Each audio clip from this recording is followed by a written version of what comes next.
Deuxième partie, première question.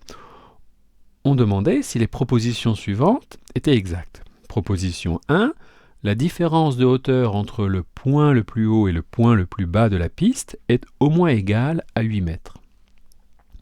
Donc, pour répondre à cette question, commençons par identifier le point le plus haut et le plus bas de la piste. Donc, soit P1, le point le plus haut, et le point C. Puisque la proposition est sur la hauteur de chaque point, il faut l'ordonnée de ces points dans le repère proposé. D'après le modèle, il y a pour hauteur l'image de 20 par la fonction f. Calculons donc cette image. On remplace dans l'expression de f chaque x par 20, ce qui s'écrit comme ceci.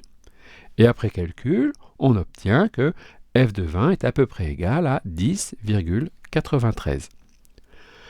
Passons maintenant au point le plus bas de la courbe. Le point le plus bas est le point d'abscisse exponentielle de moins 1.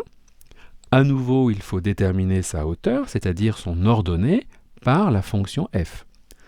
Donc son image par f est, pour l'obtenir, on va remplacer les x de la fonction par exponentielle de 2 moins 1.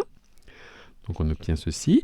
Et après calcul, on trouve f de exponentielle de 2 moins 1 est à peu près égal à 2,6. Pour répondre à la question, il reste donc à calculer la différence entre les deux images obtenues.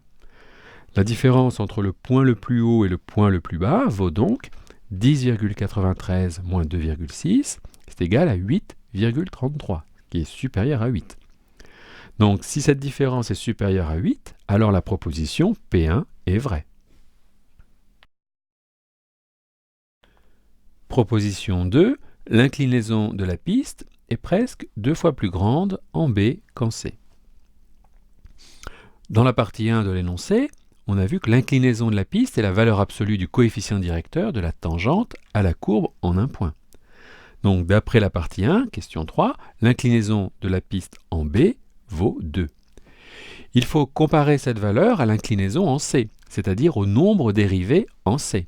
Donc calculons l'inclinaison de la piste en C. Donc on calcule l'image de 20 par la dérivée de f en remplaçant chaque x dans la dérivée par 20, comme ceci. Et après calcul, on trouve f' de 20 est à peu près égal à 1,04. En comparant les valeurs obtenues pour f' de 0 et f' de 20, il est possible de conclure que l'inclinaison de la piste est presque 2 fois plus grande en B qu'en C, et ainsi la proposition P2 est vraie.